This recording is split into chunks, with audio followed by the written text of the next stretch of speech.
Welcome to our meeting. The date is June 9, 2026. The time is 7 p.m. This is an open meeting of the Grand Island City Council. The City of Grand Island abides by the Open Meetings Act in conducting business. A copy of the Open Meetings Act is displayed in the back of this room as required by state law. The City Council may vote to go into closed session on any agenda item as allowed by state law. Now I ask that you stand and join us in the Pledge of Allegiance. I pledge allegiance to the flag of the United States of America and to the republic for which it stands, one nation, under God, indivisible, with liberty and justice for all. The city clerk will perform roll call. Councilmember Sheard. Present. Councilmember Stelk. Present. Councilmember Conley. Present. Councilmember Nickerson. Present. Councilmember Brown. Present. Councilmember Hawsey. Present. Councilmember Mendoza. Present. Council President O'Neill. Present. Councilmember Pollock will be absent. Councilmember Lanfear. Present. And Mayor Steele. Present. Also present are Jill Grenier, the city clerk, Patrick Brown, the city administrator, Chelsea Steinke, the finance director, Keith Kurtz, the public works director, and Carrie Fisk, the city attorney. Individuals who have appropriate items for city council consideration should complete the request for future agenda items form located at the information booth. If the issue can be handled administratively without council action, notification will be provided. If the item is scheduled for a meeting or study session, notification of the date will be given.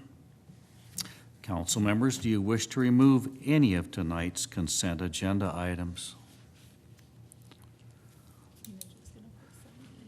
7E, I guess, has been pulled.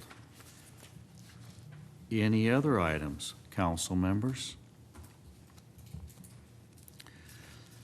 Hearing none, we shall continue. A sign-up sheet was available in the lobby for individuals wishing to provide input on any of tonight's agenda items. If you did not sign up to speak on an agenda item, please come forward, state your name and the agenda topic on which you will be speaking.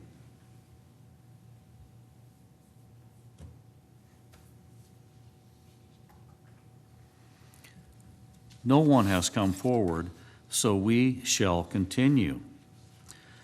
We start with agenda item 6A, recognition of Grand Island's individual state track and field champions. Well, one of the great things about serving as mayor of Grand Island is that this council and I get to see the dedication, hard work, and perseverance of our young people pay off on the biggest stages. Tonight, we have the opportunity to do that again as we recognize these outstanding state champions and their coaches. Reaching the Nebraska State Track and Field Championships is an accomplishment in itself, but bringing home a state title takes an extraordinary level of discipline and determination. Tonight, we're recognizing student athletes who not only represented their schools with excellence, but also represented our entire community at the highest level. Their success is a reflection of countless hours of practice, the support of their families, teammates, and coaches, and their willingness to push themselves to be the best at what they do. On behalf of the City of Grand Island, it's my honor to present certificates and city pins to those individual state champions and their coaches. Mrs. Grenier, please assist me.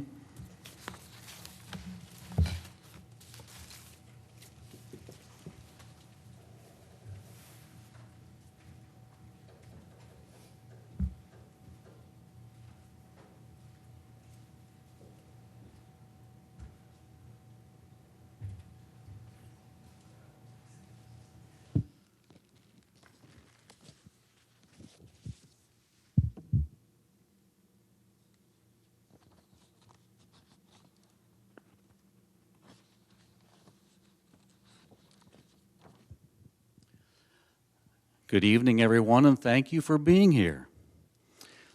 We will start our recognitions with Celia McCoy for Track and Field State Championship, Class A Girls 100 meters, 100-meter hurdles.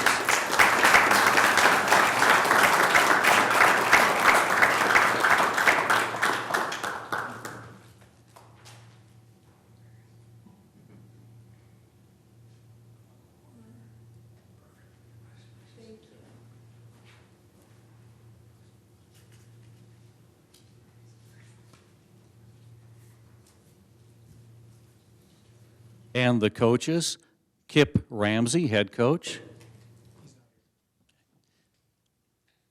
and Michael Lynn, who is the hurdles coach.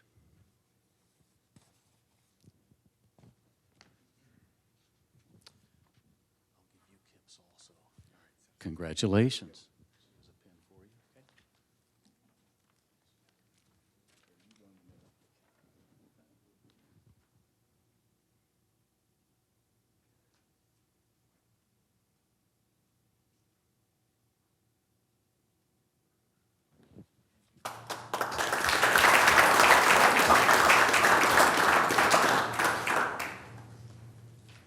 And I see proud parents there.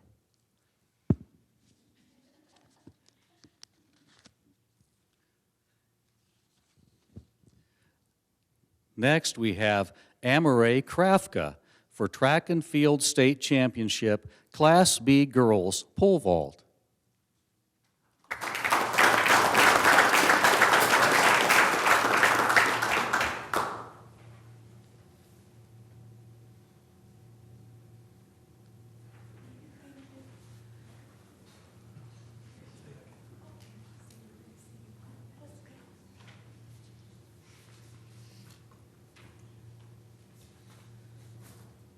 Brandon Harrington, head coach.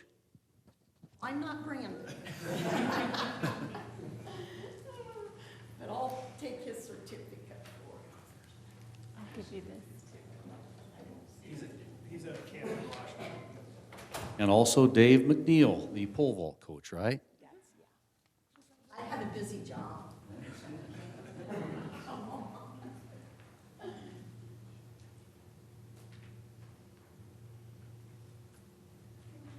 Wonderful. Thank you for being here. Take a photo of this one. There we go. Thank you.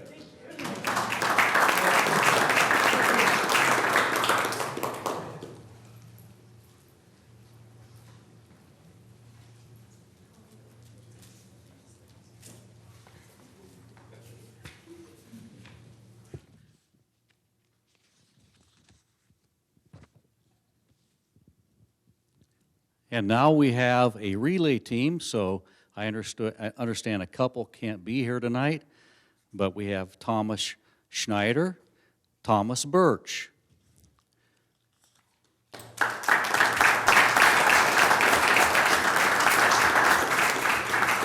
Braylon Wolf and Graham Stava, who I understood could not be here tonight. So young men, I'll give you their certificates also.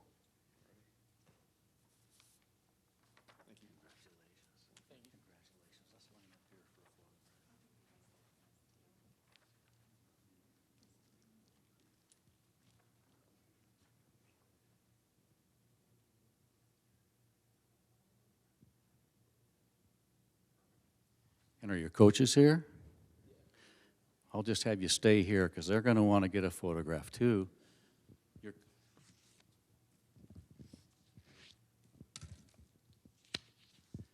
And the coaches, Keith Kester, Fu Manavong,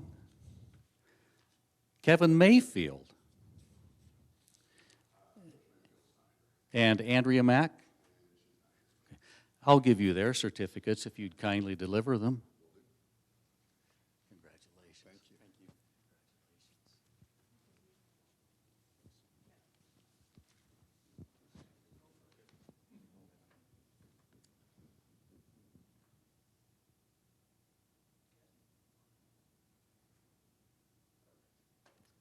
Thank you so much.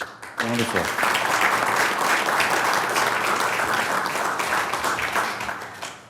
It's so heartwarming to see our young athletes, although they always make me feel short. But it's wonderful to have you here tonight. I appreciate you taking time to be here. It's good for our community to understand what excellent teachers and coaches and young people we have in our community. So it's delightful that you would be here tonight. Thank you again.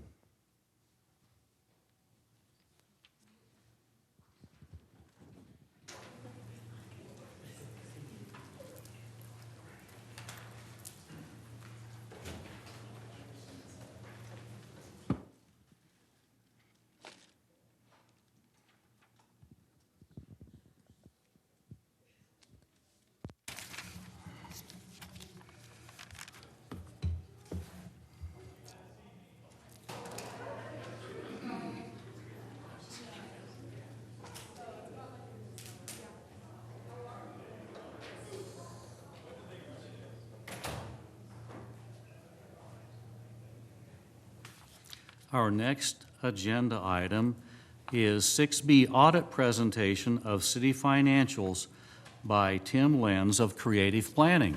Please proceed, sir. Yeah, good evening, Mayor and Council. Thank you for having me. I'm Tim Lenz. Bergen KDV is the firm that actually performed the audit. We're related to Creative Planning, but the audit firm is Bergen KDV. Just wanted to clarify that. I'll keep my comments pretty brief. Happy to answer any questions you guys may have, but I'll just kind of walk you through this 110-page large document at a 10,000-foot level so that you kind of can navigate your way around it if you wanted to look into it further and read it word for word if you want. So, main thing, what we prepare for you starts on page 1. That's the independent auditor's report. And so what that report is saying, the first 2 paragraphs there is our audit opinion. We're giving an unmodified opinion over these financial statements in accordance with standards. As you all know, the city is required to have an annual audit due to state statute. This has been filed a couple months ago prior to the March 31st deadline, but here to present that today. This is as of the September 30, 2025 fiscal year end. Going through that report also just kind of clarifies what your all responsibilities are for making sure that there's proper controls over the financial reporting of the city. Our responsibilities as auditor to be independent and give an opinion over those financial statements, and then some supplemental paragraphs to talk about the supplemental information later on in the report on how they relate to the basic financial statements. Starting on page 5 is management's discussion and analysis. That just gives narrative to these numbers to help you all understand them, help the citizens and users of these financial statements understand them. 3 bullet points right in there, the financial highlights, just to draw your attention to. Overall, the city's net position, meaning assets less your liabilities, was $909 million. Of that, $153 million is unrestricted, so the city can use that to meet your general obligations. The remainder, large portion of it, is related to infrastructure. It's fixed, it's already invested, pavement on the road, buildings, that sort of stuff. At the end of the year, the general fund, which is the main fund of the city, its ending fund balance made up about 67% of the expenditures for the fiscal year that was under audit. So without any revenue coming in, the city would be able to fund its operations for approximately 9 months, 8-9 months there. So, but then that management discussion and analysis will break down kind of where the government-wide financial statements, what they present. That's the city as a whole on the full accrual. It has all your long-term assets, long-term liabilities on it. So you picture your capital assets, your long-term debt, bonds, et cetera. And those can be found on pages 18 through 21 of the report. Following that is the fund financial statements, and those are presented on a different basis of accounting where they're your currently readily available resources, what's going to be received within approximately 60 days of year end, what obligations you're going to have within 60 days of year end. So that just gives you your current financial position picture there. Following those statements, there's reconciliations to reconcile what those long-term assets and liabilities are to get you back to those government-wide financial statements. On page 8 of that management discussion and analysis, and it'll give you a kind of a year-over-year comparison, which I think is helpful to kind of see how the city's grown over the year.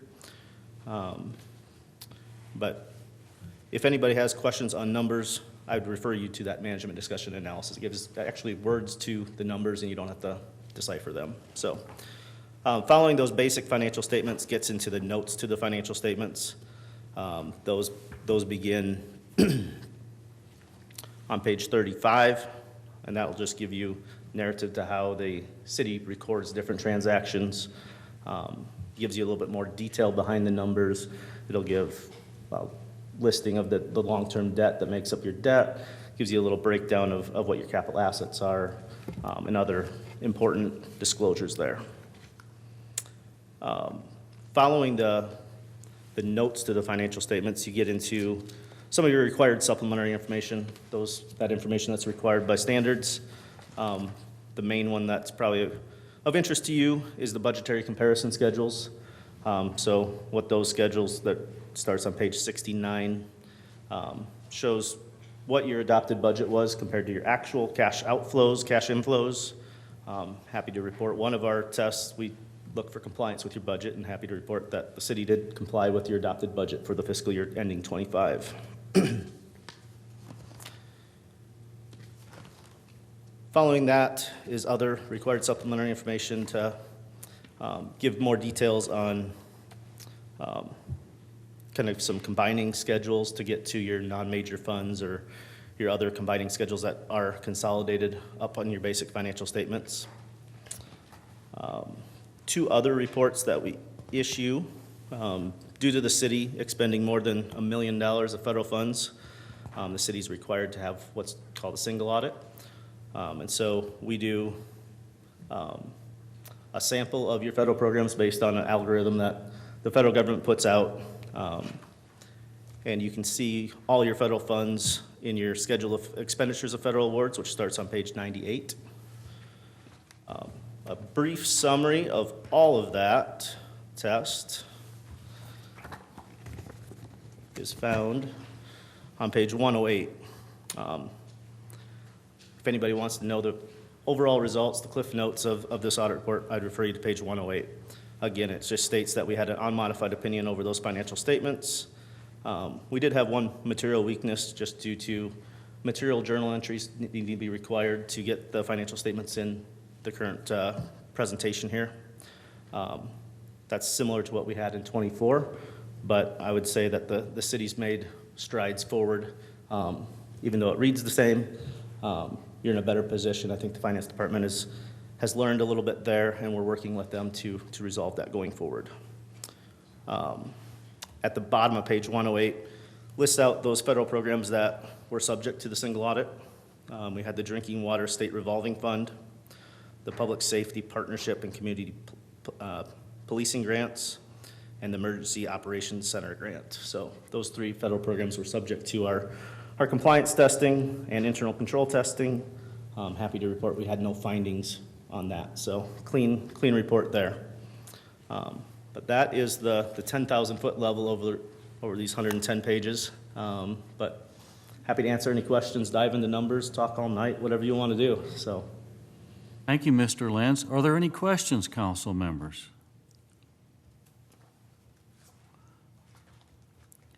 Mr. O'Neill.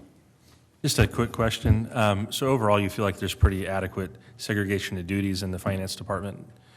Yes, yeah. I know this last year you had some turnover, but you had some compensating controls that we didn't have anything that we had to bring to you guys' attention in our report. Thank you. Yep.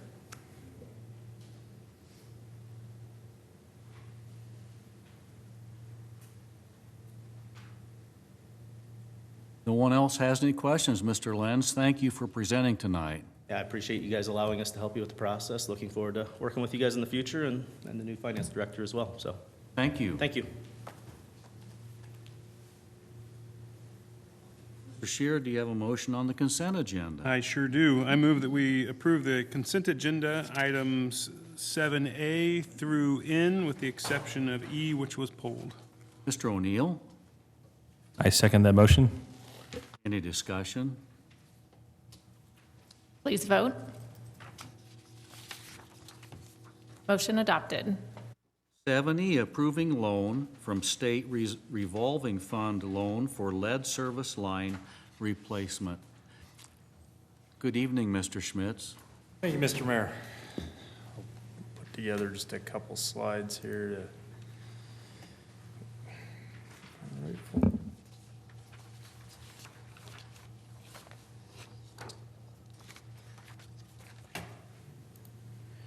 So tonight, what we're asking for is the second round of loan money.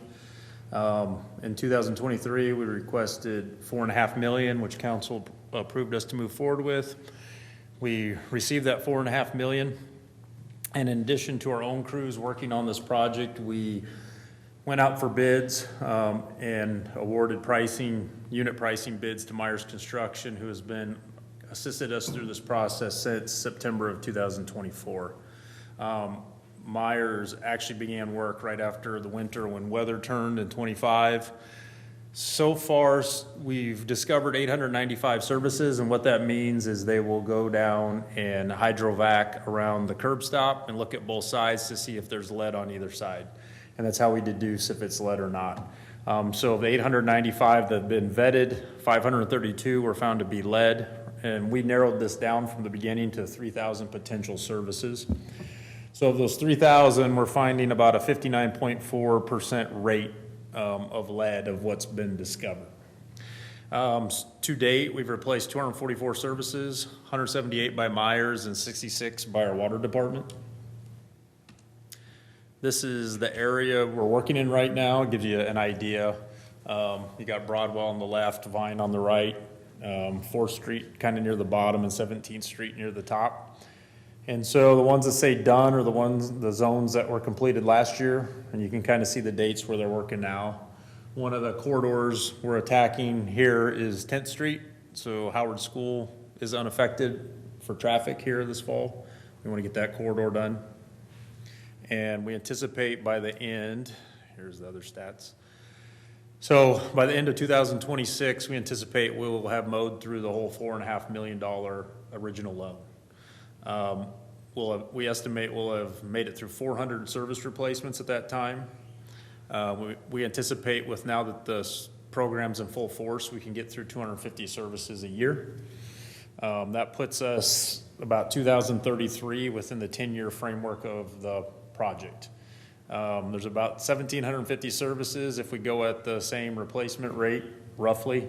So we're asking for $21.5 million.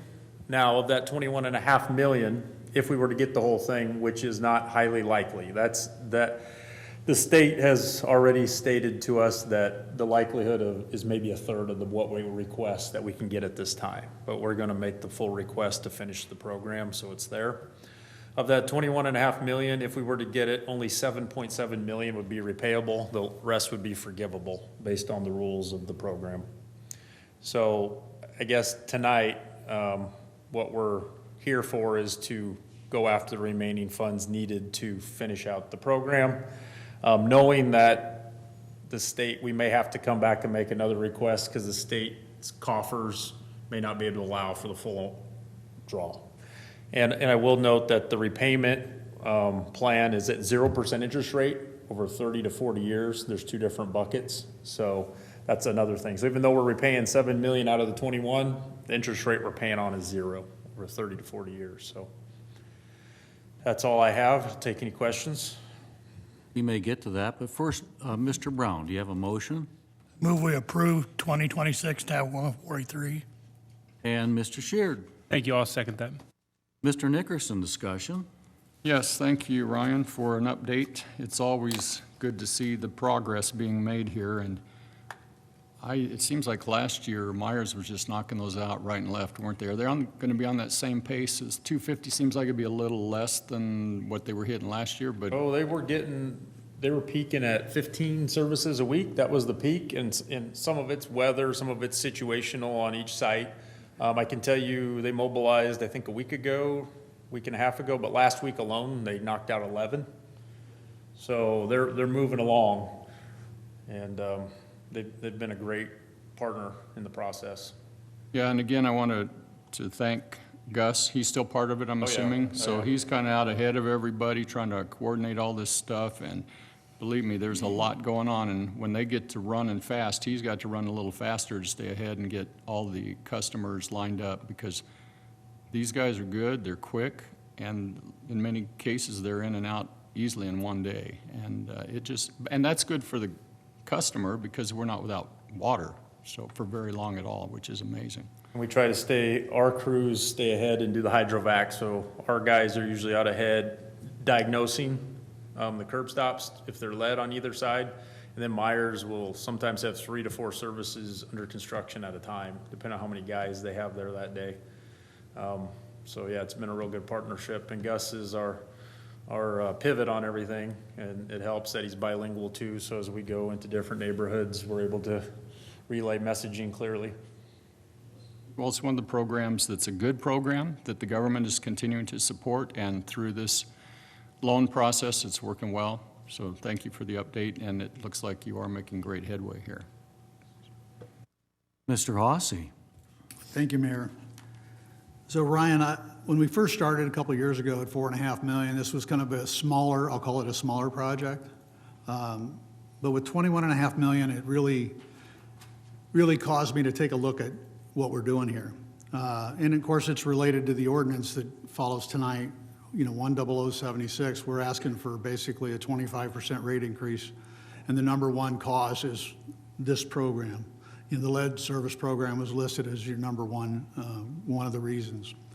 When I look at $21,500,000 and we have 1,750 projected service lines to replace, that's $12,000 and change per service line. Now, I talked to somebody, and we're talking about $4,000 to $6,000 is what it would cost on the average of a normal service line. You'd have to go and have them and look at yours specifically to be specific about your cost. But for as long as we've had the water department, these service lines have been the responsibility of the property owner. So this is a program that comes in and does it for free, and so the property owner doesn't have to do it.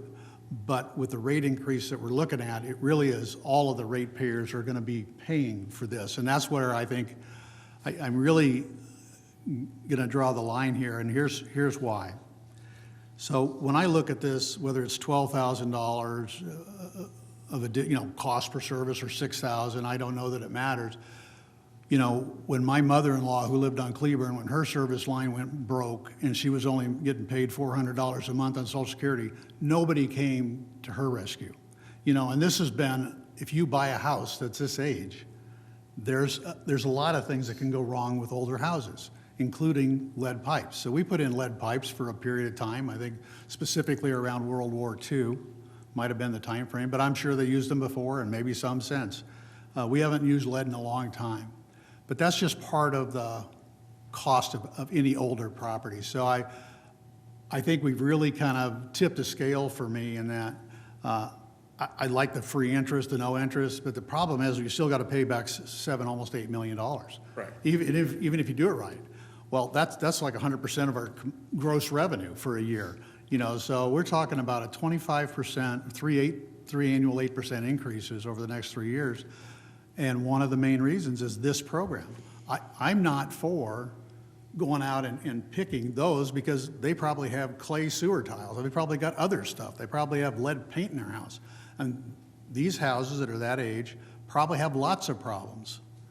The house that I graduated with, from high school is like 115 years old right now. And so I get that some of these old houses need lots of things, lots of TLC, including a new service line.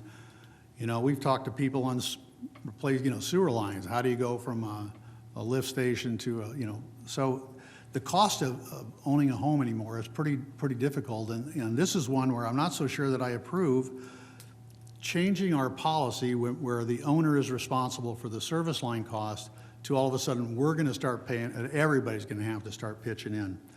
So when I looked at my water bill, you know, and 20 years ago, I was paying $192 a year. 10 years ago, I was paying $265 a year. Last year, I'm paying $334 a year. That counts tax and everything. So it's not a big expense part for my family or anybody else's probably, you know, for residential in Grand Island. But it's just one more thing. This isn't the only thing that went up in my household budget. And if we do a 25%, you know, increase, again, it's another $140 a year. Well, it's on top of everything else that I hear from everybody else. And so I think when we now taken it from a $4 million loan to do some fix-up, to now we're going to add another $21.5 million, I think we've probably crossed the bridge too far for me. I'm not going to be in favor of it because I think these kind of programs at some point don't need to be shared by everybody just to support a specific few who actually own a house of a particular age. And I think it's just one small thing, but it's the 25% rate increase that bothers me. It's the ordinance that's coming up. Because I draw the line from one to the other. You know, because I think there's a cause and an effect. While I think that the discounted rate and all that stuff is there and is good, but I'm like, I don't want to put a 25% rate increase on our water customers, and there's about 15,000 of them, you know, and do it, and I don't know that it'll ever come back. You know, if we do this rate increase in the water, that'll give us about $2 million or more a year in revenue. But I'm like, we're going to have to pay this back, but that's $2 million a year for every year for the next 30 or 40 years. And we've been increasing our rates. Every decade, our rates are getting more and more and more. This is an issue where I don't think that we can support, I cannot support having everyone in Grand Island changing, because I had to pay for my own, and if mine breaks tomorrow, I got to pay for that too. We own the service line up to the curb stop, and most of the, I would say 99% of all lead is found between the curb and the court, and we own that now in all single-family residential. So that changed about 4 or 5 years ago. We took over ownership, so you're right, that's how it used to be, but we do own it now because of the very reason that you mentioned, where I didn't think, you know, a little old lady or somebody on an old house should foot the bill for a $12,000 service line, depending on which side of the street your service line was on. If it went bad, you're removing pavement, like that didn't sit well. So we took over that ownership 3 or 4 years ago. So if it's broke between the property line and the main, that's city owned now, and that's where the lead is. But there's also lead in the service lines into the individual houses as well. Yeah, but we don't replace that with this program. We go up to the meter. And so we'll go in, we'll replace the meter. You're going from the property line up to the house or wherever you're Yes, inside the house. We have to take it in if it has galvanized pipe into the house, because they say the lead from the part by the main can leach in. Correct. And you are right that there is a cost right now that of the rate increase, a few percent probably is lead.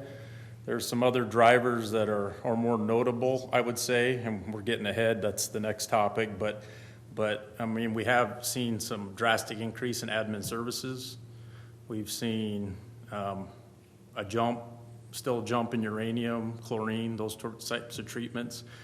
And when we came, and our expenditures on a CPI adjusted level right now are equal to where they were in 2015. So our revenue dollar per mount on a CPI adjusted level is the same spending power we had in 2015. Even though we did the rate increases, the other costs have continued to go up, and we were in a free fall then. So the only way to combat that is capital. So if I'm getting ahead on the next topic, but if we can't adjust, capital's where it has to come out, and that just bites you down the road. But that's where we're at. And again, I'm getting ahead on the next topic, but those 3 rate increases being asked for would, with about a 95% certainty, still place us at the lowest water rates in the state after 3 years. And I'll talk to the ordinance when we get to there too, Yep. but cost number 2A was administrative costs went up 44%.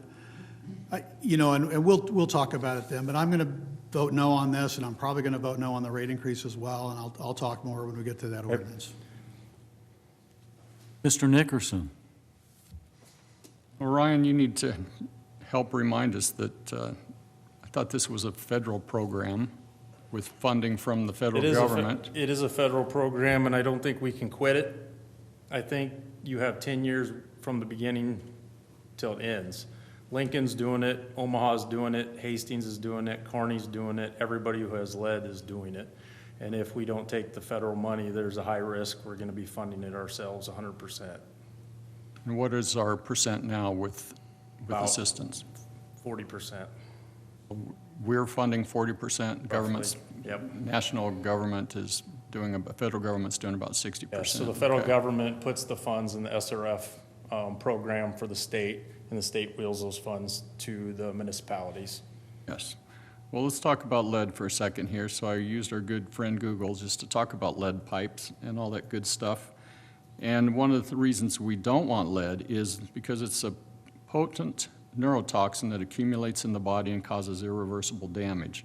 Over time, a little bit at a time, and I know we have tests that can tell us the levels may not be very high, but there are places that might have it. And we have an opportunity to clean up these pipes with clean water for people for health reasons. It causes birth defects. It has an adverse effect on people. And this is an opportunity for us to help have a shared cost to take care of it. And this is a health thing as well. And that's the important part of this. I own probably several old houses, and I think I've had one so far that's been identified as a lead pipe problem. But I was grateful for an opportunity for that pipe to be cleaned up. We got good pipe in there. I know the people are getting good clean water. And yeah, we bought these houses were built 100 years ago. But we have a way to improve that. And this is a way to share that cost. And when we get into the next thing about our rate increases, I think when you look at the actual amount of dollars, we know that's relatively insignificant in a big picture. So I hope that we continue to support this and understand that this is also a health issue that we're having help with, and I want to focus on that. Like you mentioned, the lead kind of went out around 1960, so the houses that are most affected are a lot of times the more impoverished or older houses. And then on top of it, one of the side benefits of this process that nobody talks about is we also check the grounding. So a lot of old houses were grounded to the pipes in the house, and so as we go through this, we check the grounding. There's a lot of houses we find that aren't grounded sufficiently, and we're updating those as we go. So hopefully avoiding potential fires in the future in certain cases that we'll never know about.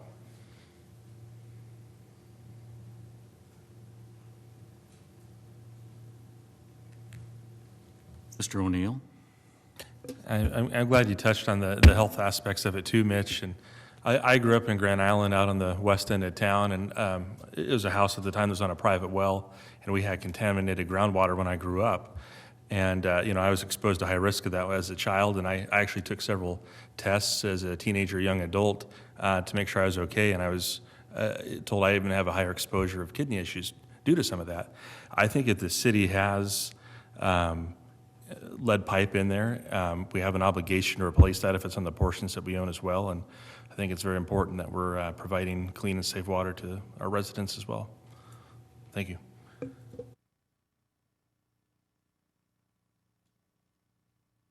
Please vote.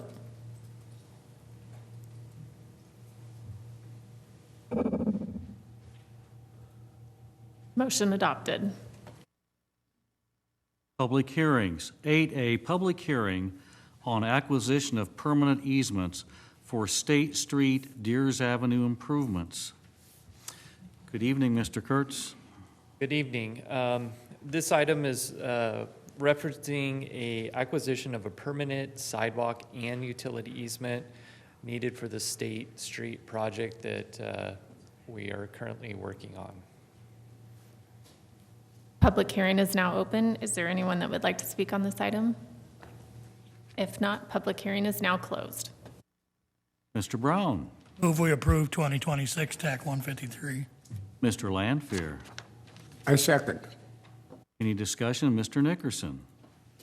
Yeah, Keith, I was at my good friend Goodyear the other day, having more car work done, and saw that old road's all torn up there and all this, and getting a little, I wasn't getting much feedback, negative feedback from him, because one of the guys that basically runs the place was saying, you know what, I think we can live like this for a month, and the end result's gonna be very good. So my question to you is, how are things going so far on that project? I know it's just begun, but how are things in your opinion? Like you said, it's just getting started. Overall, the businesses that we've talked to are in support.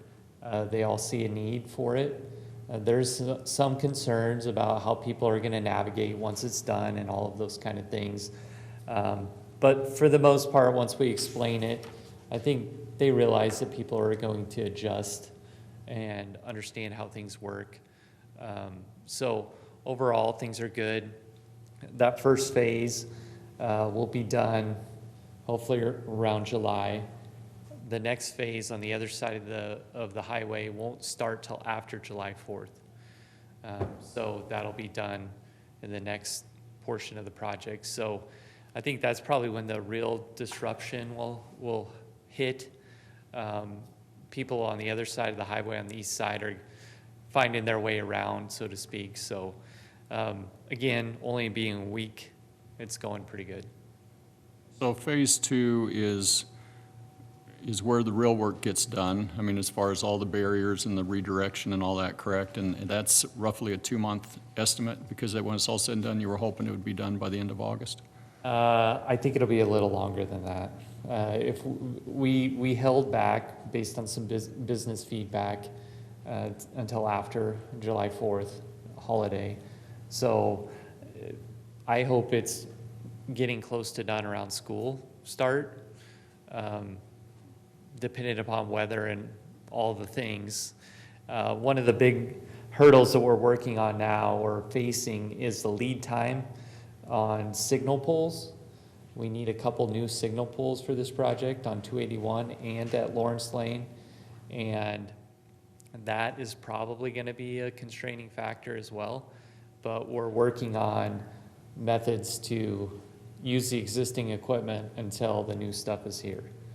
So again, we'll try to mitigate that as much as possible, but that is a constraint in the timeline. Okay. And the area that's actually dug up now, there's going to be pipe replacement in there as well? There's a couple storm sewer improvements on the east side of the highway. There's some culverts that run parallel to the highway on either side that are going to be replaced, that are metal pipes today that are rusted out. But for the most part, there's really not a lot of utility work on this project. There's some, but in comparison to the bigger projects that we've been working on, either out there on South Locust or whatever, the utility work underground is pretty minimal on these projects. Okay, very good. Well, thank you, sir. Yep.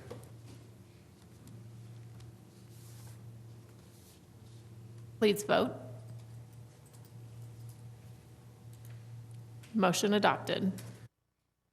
8B, public hearing on acquisition of permanent utility easements for 13th Street Sanitary Sewer Main Extension, Engelman Road to 60th Road. Mr. Kurtz? Yes, this item is for the acquisition of utility easement needed to build sanitary sewer out to near 60th Road. We're not quite getting there. We're close. This is to serve the previous Cornhusker Army ammunition plant out west of town.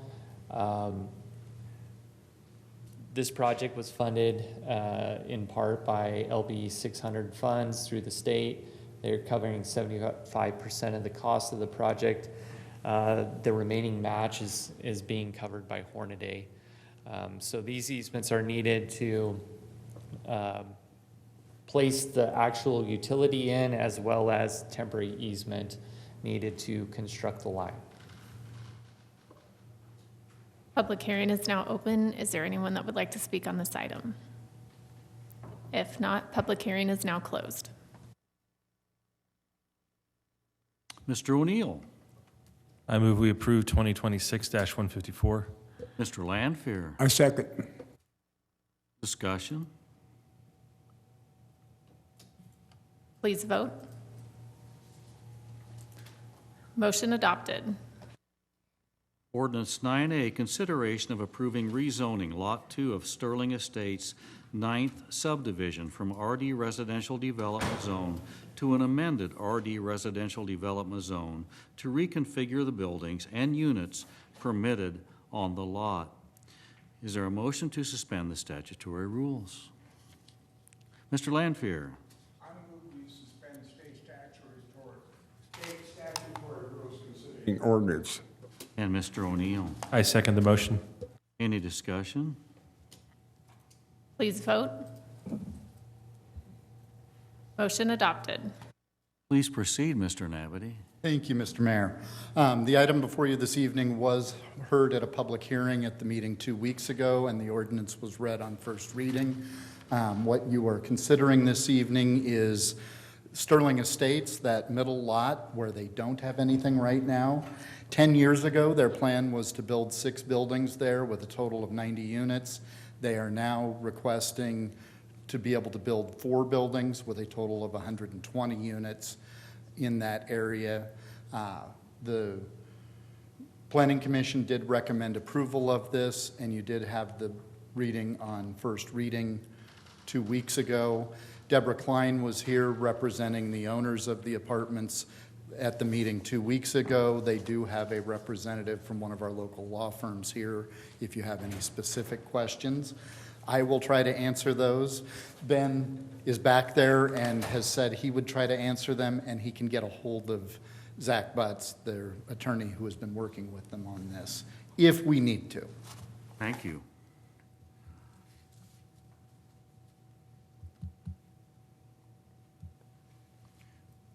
Is there a motion, council? Mr. Conley? I'll make a motion that we approve ordinance 10,075. And Mr. Sheard? Thank you. I'll second that. Discussion? Please vote.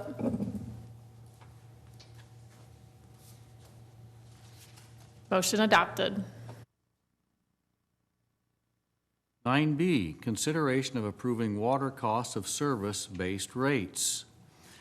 First, is there a motion to suspend the statutory rules? Mr. Lanfear? I move we suspend state statutory rules. And Mr. Brown? I second that motion. Any discussion? Please vote. Motion adopted.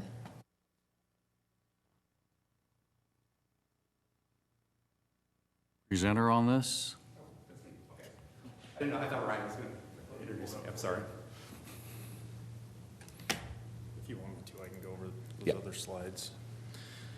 I guess. Here, let me open the other one too. I'll just go over these quick, John.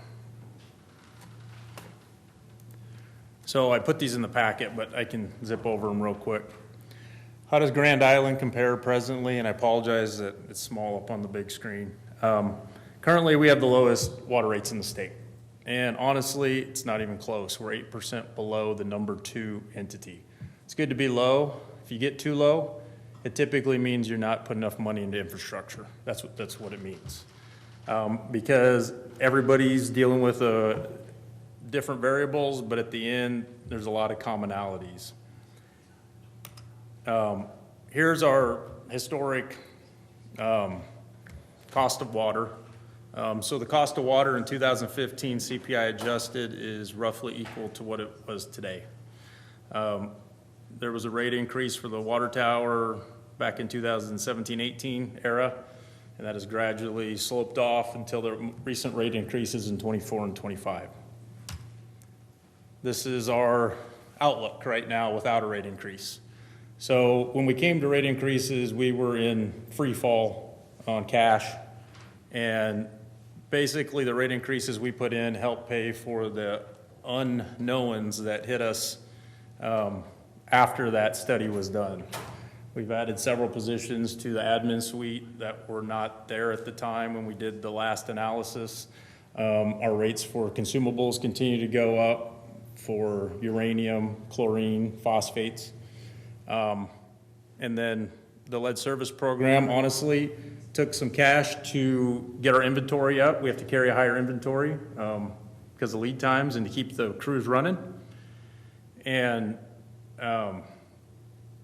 also, we lag about $800,000 with the state on payment. So you're doing work and you're getting paid behind, right? So in essence, you've got a deficit of about $900,000 that you're going to carry until the end of the program. So what is the rate increase in roughly? So this would be the average customer. 27, it's $1.94 per month roughly. And then if you do another 8% in 28, it's another $1.97. Another 8% in 29 would be $2.11 for a total of about $6 per month. This is small, but this puts it in context. So percents are very dangerous. When you're the lowest on the totem pole, a percent is relatively large compared to someone doing an equivalent rate at the other end of the spectrum. For instance, an 8% increase in Grand Island would be equivalent in cash to the customer as if Hastings did a 2.9 or Omaha did a 2.7% increase. So that's why you got to be careful with percentages. And the lower you get, the higher you have to raise to get the same cash draw as the others. So there's a couple cities out there that have already announced their rate increases going forward. So I wanted to incorporate that. So in 26 versus 27, all the blue lines are all the entities who usually do an annual increase, but they just haven't announced it yet, so they're frozen in time. The green bars are the ones who've already announced the rate increase, and then I put Grand Island, what an 8% would look like for us. So if we raise 8% next year, everybody else static, except for the other two entities who've already announced the rate increases, we're still the lowest. 26, 28. Us compared to now 2-year-old rates with everybody else, except for the other two entities, we would be the second lowest by $4. And guess who's number one right there? Lexington. And we all know what's going on in Lexington. I think John can speak to that. Lexington's rates are not going to stay static for 2 years. So there's a high likelihood we're still the lowest at that point. And when you go to year 3 with another 8%, we're still second on the list only to Lexington. So with the Tyson plant closing, I can tell you that there's a high likelihood we come out still the lowest. And that's all these people that are blue, all these blue lines to the right have been doing rate increases almost annually, so you can just about tell where that's headed because they're all in the same boat we are. And so that's a snapshot of how we compare. So we compare very good. Problem is we went several years until the last 2 cycles without any rate increases, and so we're playing catch up. And when we're doing rate increases of 7%, that sounds large, or 8% sounds large, but when you take that to MUD, when they do a 3% increase, that's actually a bigger hit to their customer than an 8% is to ours. So I hate rate increases. I've said that before. Like, I sympathize with the customer base, but I don't know what to tell you when we are the lowest and we raise 4% and we're still the lowest, high likelihood. The only weird place that goes, if we don't have the money, is it comes out of critical infrastructure replacement projects. That's the only place I can take it out of. So that's what I'll leave you with. And John, I'll let John do his presentation before we ask questions here, but I wanted to give you some data up front. I'll give you yours here, John.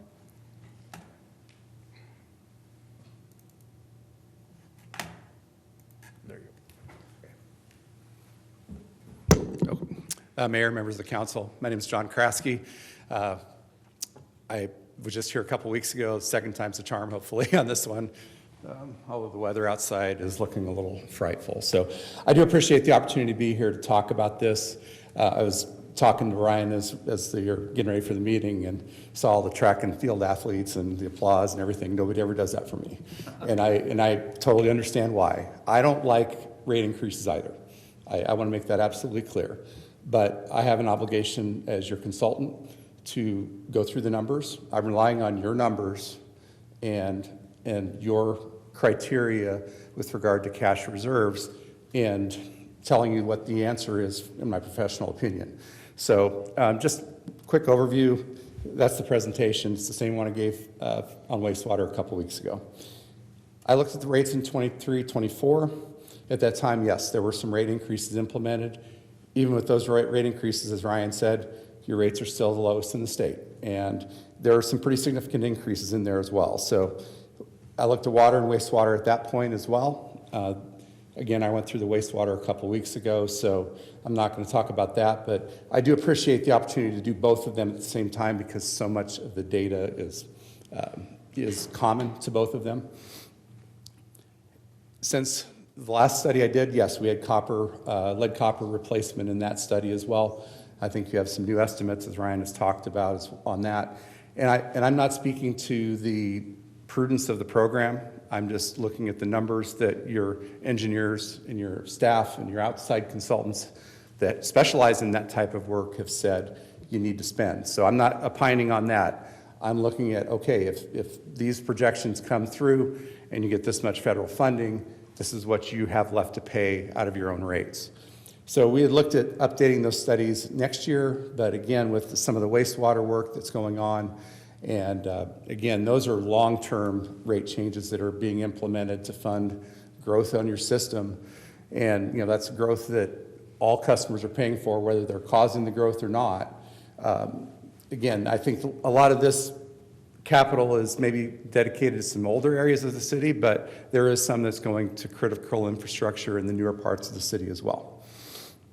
So we look at a multi-year forecast, look at what your criteria are for cash reserves for the utility.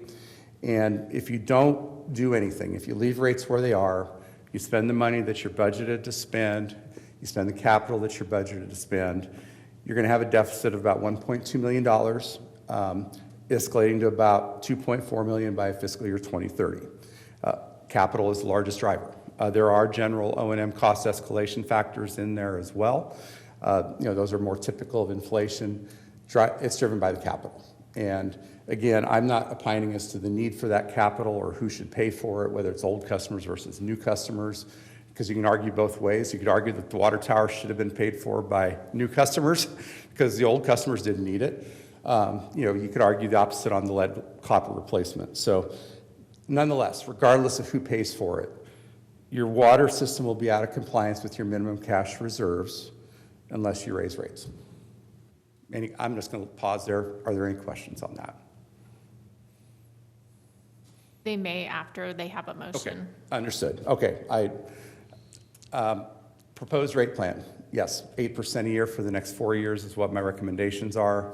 As the capital project budget becomes clearer out in 2029, 2030, you can look at whether that last one is needed, but it is my recommendation based on the near-term forecasts to do the first 3 rate increases of 8% per year. When I look at which rate classes are causing you to incur those costs, and I look at fairly broad rate classes, I don't look at areas of town, I look more of small users, large users. It looks like pretty much all of your customers need a similar rate change. There's capital with regard to water supply, there's capital with regard to transportation or transmission of the water, and then of course the lead copper replacement. So looking at it broadly, it looks like all customers should see a fairly similar rate increase. And that's fairly consistent with the last study as well. So the recommendation on this is to increase the service fee. Current service fee is $7.30 per month. It would go up by 37 cents in fiscal year 27. That'd be October 1st of this year. It'd go up again in 28 and 29. And you have service fees that vary based on the meter size. So someone like JBS, obviously their meter fee is way larger than what a residential customer is. They're going to see a similar percentage increase in their service fee. So if it was $1,000, it's going to go up to $1,080 as an example. So with regard to the volume charge, right now you have, I think, 5 rate blocks. And one of the goals last time was you have this very interesting rate structure on water. When I started here 3 years ago, you had like 7 blocks. And like your first block was pretty low. And then the next couple of blocks went higher. And then they started to go back down. And I understood the theory. The theory really was to go after discretionary usage, particularly the summer season. Lawn watering, car washes, things like that. And while I think that's appropriate, I think the number of blocks was way too granular. There's too many of them. I think you can accomplish the same goal, reducing the blocks from what we have right now, which is 5 down to 3. And you're going to hit most of that discretionary usage really in that block between the 8 CCF and the 32 CCF. That's going to hit a lot of your lawn watering and a lot of that summer usage, the irrigation type usage, that a customer who decides they want to water their lawn and keep it green, great. Somebody who doesn't, or has rock lawn, or has a lousy lawn like mine, you're charging the people who are causing the cost. And a lot of your costs are driven by that peak summer day usage and that discretionary usage in the summer. And then the rate, again, goes back down. So at 40 CCF, you'll see that rate drop so that a customer like JBS is actually going to see, they'll still see a rate increase, but there's going to be some ups and downs within the smaller blocks. Simpler to administer, though, and I think it still accomplishes the same goal. And then there's one other item that's in your rate schedule, which is the unfunded federal mandate fee. That covers the cost of your backflow prevention program. There's a single budget account for that line item. That will be increasing from 89 cents to $1.04. And again, that's based on the budget for that specific line item. So the benchmark residential customer, based on 12 CCF usage, would see a $1.90 increase. That takes into account the customer charge increase, the federal mandate increase, and the change in the usage fee. So again, it's based on 12 CCF with a 1-inch or smaller meter, which is what your residential customer typically uses. And as Ryan indicated earlier, I have a smaller group that I look at. He looks at a larger group. But I make sure that these rates are updated May 15th. You're still the lowest, and this is with the first step of the rate increase implemented. Ryan indicated there are others that are looking at rate increases. I have a presentation on Thursday to a nearby community that's located on Highway 281 and has a population of more than 10,000 people. They're implementing 1.5% increases most likely over the next 3 years. That's my recommendation to them. Fremont, working on a report for them. Their increases are probably more in the 5 to 10% per year for the next 2 years. I don't do any work for the others, but again, I can point to the issues in Fremont, the issues in Hastings. They're dealing with lead copper replacement as well. They're dealing with federal mandates on other parts of their system. Hastings has a long history of water supply concerns with nitrates in their system. I say with water rates, I've done them from the east end of the state to Colorado. The biggest driver is geography. You can't control what's underneath your city. You can't control where your water is. Like a Falls City, for example, all their water is under the influence of the Missouri River. So they have to treat every single gallon of water they sell. Your treatment expense is far lower than theirs, but it's solely geography. Hastings has that nitrate program where they basically filter out nitrates and inject the water back in. That's expensive. And your geography is such that you don't have to do that, and it's a very fortunate thing. And again, look at all the other rates. Again, I think you've done a great job with your system. I think you've also done a great job of identifying what your future capital needs are. I mean, I go into some cities and say, okay, what's your capital project plan for the next 5 years? And they go, I don't know. Why don't you look and see what we spent for the last 5 years? You've been very proactive about identifying what your needs are and making sure that you have the funding through the rates to take care of those needs. My recommendation, again, 8.8% increase annually over the next 3 years. Implement the block simplification, and then implement the increase in the federal mandates monthly charge. By 2030, I think you may need another 5%. It's hard to, I had 8% earlier. I think the number should have been 5%. I apologize for that. But again, I didn't include that in this rate ordinance simply because it's so far in the future. There's so many uncertainties that I don't think it's appropriate to do that. So with that, I appreciate the information, and I can also attest I live about 10 miles south of Lexington. And yes, there's going to be impacts through that entire community from what's going on there. So again, I appreciate the opportunity to be here, and I'm happy to answer any questions once the motion is on the floor. Thank you. Mr. Sheard? I wanted to give a round of applause, but I'll hold off. I move that we pass ordinance 9B. And Mr. Conley? I'll second that motion. Discussion, Mr. Hossie? Thank you, Mayor.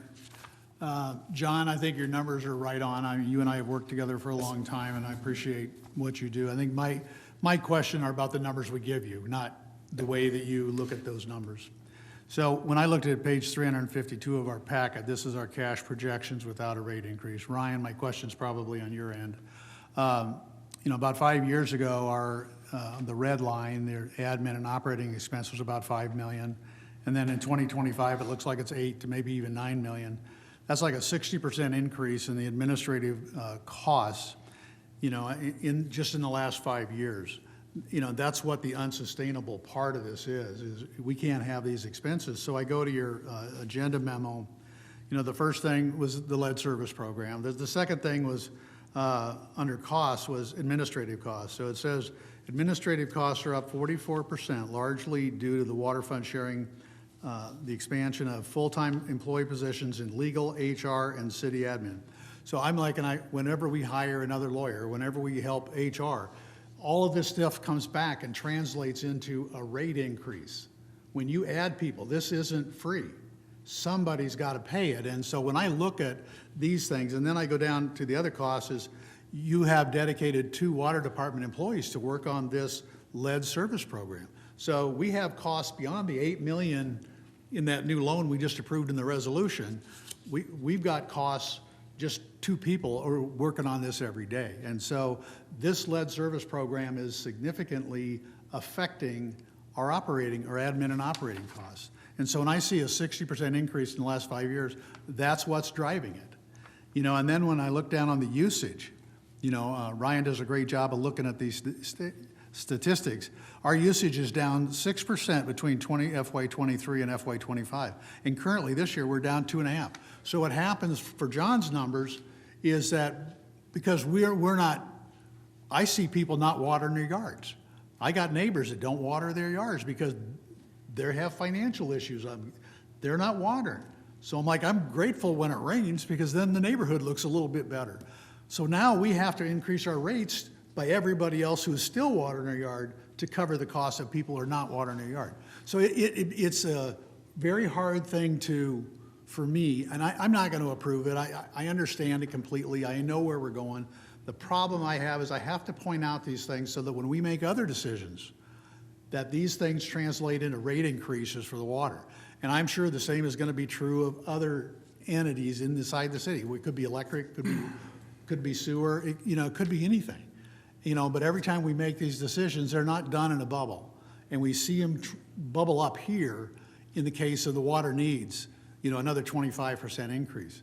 And again, maybe it's a large number, but I'm like, it still comes down in my house. I'll just say in my house, it's $140 a year. But I just got a postcard last couple of weeks, here my assessed value went up again. I already went up $150,000 in the last 3 years. And it's that assessed value translates to 3 times my increase in Social Security. These are real challenges for people on fixed incomes. And $140, I have to point out the obvious. There's things that we make decisions on that literally come down and affect all these other things. I'm going to vote no on it, but we need to figure out how to curb our admin expenses, and not everything needs to be passed through. Yeah, and again, I totally sympathize with the customer, right?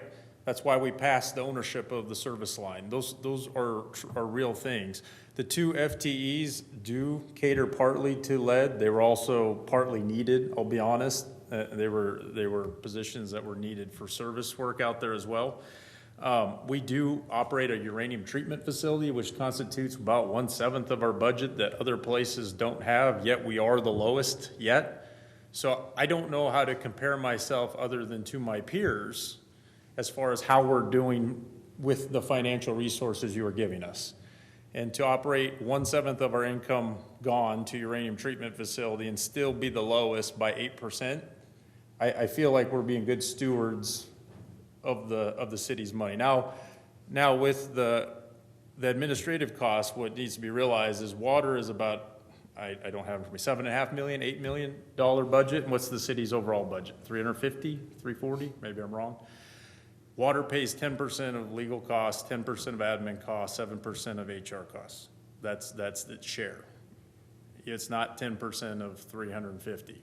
So it hits water heavily when those positions, I'm not saying we don't need those positions. I'm just saying when we did the last rate study, there were several things that have been added, probably for good reason, but they weren't included in that. We didn't have foresight at that time, so some of those rates were eaten up. Some of it is due, like Chuck said, our usage is down. So your rates go up, but your usage goes down, and you don't get the benefit that you were shooting for. So that's a fact as well. All I know is absent the revenue stream we need, your expenditures and capital are the only place that goes. And if we remember back 15 years to the wastewater system, that's not a good avenue either, to just start sucking it out of main O&M. So I guess that's all I have. Mr. Nickerson. I think you've done a very good job of presenting the case for an increase. I don't have any concerns about that overall because we know costs are going up everywhere. And what really boils down in most people's minds is how is it going to affect me personally? And you've summarized that as well, that basically it looks like it's going to be a $2 additional cost per month. And then next year it'll be an additional $2 per month. In the big picture, that's relatively small as far as I'm concerned. I know $2 is still $2, but we also need to be careful with what you were saying about the percentage thing. You know, it's going up 8%. I used the example a year or two ago when I had a fit when cat food went from 50 cents a can to 55 cents. They increased my cat food usage by 10%, but it was a nickel. It was a nickel a can.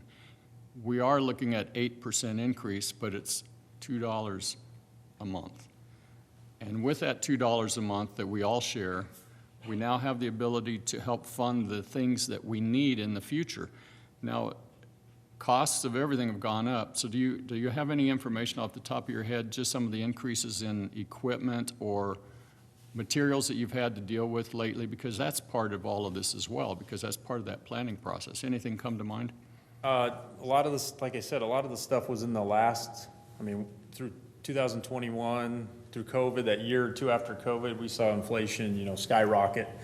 And so we raised our rates 7% those 2 years, but we had a bunch of incurred costs that weren't foreseeable at that time that kind of ate that up. So we're still trailing in that regard. Now, with these 8%, I hope we come out the backside and we go 0. And I'll give you a foreshadow right now. For electric, I'm going to come to the budget, I'm going to ask for 0. So we're the lowest retail electric rates for residential in the state. I'm going to ask for 0 this year, where you're going to see most electric utilities in the state raise rates again. I would say 90% are going to raise rates this year. We're going to ask for 0. So that's the other side of the coin. And because of how we operate, you almost have to look at water and electric together, because we have overlap. We have resources that overlap, and collectively, I think we're sitting pretty good. Yeah. Well, I think the other thing, John, I appreciate your comments about you're dealing with a city that is proactively planning their future. And I think that speaks volumes as well, because you've got to have a plan, and those plans convert into dollars. Those dollars then we have to work backwards to figure out what do we need. It's the same way we do our budget. We're looking ahead and what effect do we have today by making adjustments that will help fund us in 3, 4, 5 years from now. And I think those are very important.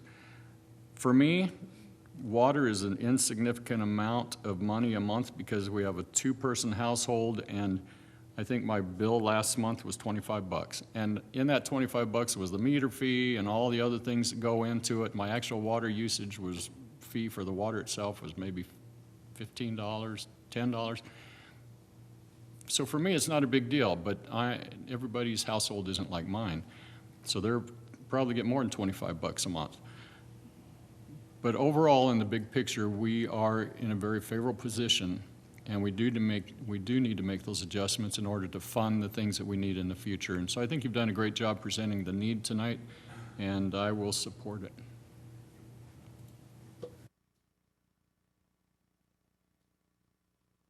Please vote.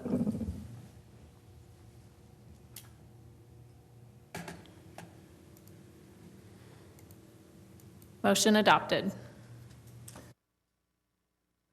9C, consideration of approving salary ordinance.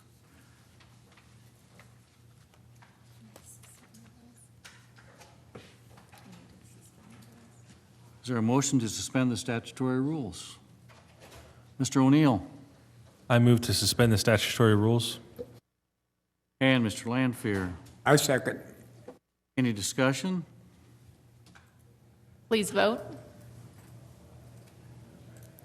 Motion adopted. Please present about this, Mr. Schmidt. Thank you, Mayor, Council. Simple one tonight, just a few meetings ago, you approved the creation of the water distribution crew chief. This ordinance just moves them from the non-union group to the IBEW utilities group, which will align with the other crew chiefs in that contract, like the electric distribution crew chief and the electric underground crew chief. Thank you. Thank you, Mr. Sheard. Thank you. I move we approve ordinance 9C. Mr. Conley. I'll second that motion. Discussion? Please vote. Motion adopted. 10A, consideration of approving rezoning 40 acres west of Highway 281 and south of Gunther Road from transitional agriculture to commercial development zone. Is there a motion to suspend the statutory rules? Mr. O'Neill I move to suspend the statutory rules. and Mr. Sheard. I'll second. Any discussion? Please vote. Motion adopted. Please proceed, Mr. Navity. Thank you, Mr. Mayor. The item before you this evening, there was a public hearing before council 2 weeks ago, and the ordinance was read on first reading. Council did actually approve the resolution as well. I asked that it be brought back because the resolution was contingent on the rezoning being approved, and it wasn't approved at the last meeting. So to make sure we do these in the right order, we've put it back on so that you're reapproving that again this evening, or have the opportunity to reapprove it. The Planning Commission did recommend approval of this. We did have representatives here and I think some pretty substantial discussion during the public hearing 2 weeks ago. We do have representatives that are here and looked at this and said, we're at the end of the agenda. I said, we had to do that in order to put these two items together and get them in the right order. So I'd be happy to take any questions that you may have, and they do have representatives here if you have any questions. Thank you, Mr. Navity. Mr. Hossie. Thank you, Mayor. I would move to approve ordinance number 10074. And Mr. O'Neill. I second the motion. Any discussion? Please vote.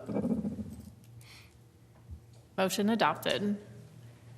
So now we need to do another motion for the resolution.